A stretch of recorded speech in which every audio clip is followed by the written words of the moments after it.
Seni çektim könül adlı deftere,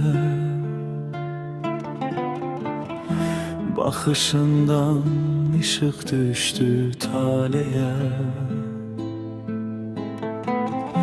Adın kaldı yüreğimde iz oldu, eşkin düştü kalbe korulu köz oldu. Ressam değil bu ellerde sir olar, gemli gözün gülüş tapsa gül olar. Gülüşünle bahar geler yaz olar. Sevgi düşen könül özü nur saçar. Bahçamda sen açan tek gül çiçeksen, dertlerime derman olan tek sensen. Bu xəstə könlümün həkimi sənsən. Can verərsən könlüm açan bağalar. İntiqamam sənə könlüm bağlıdır.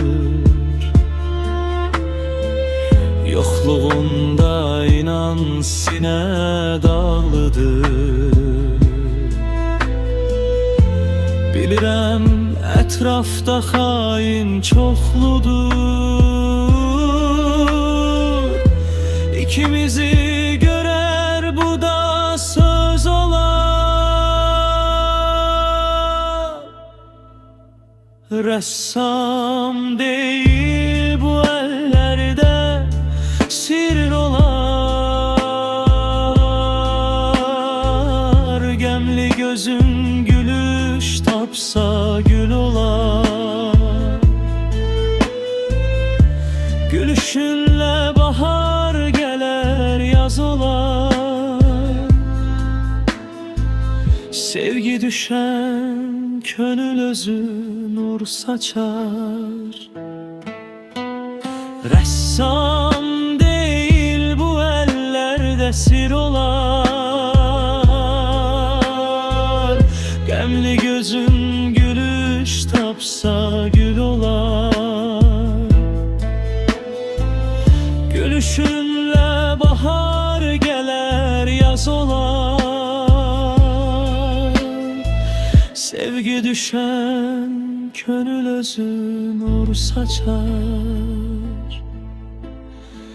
Sevgi düşen könül özü nur saçar.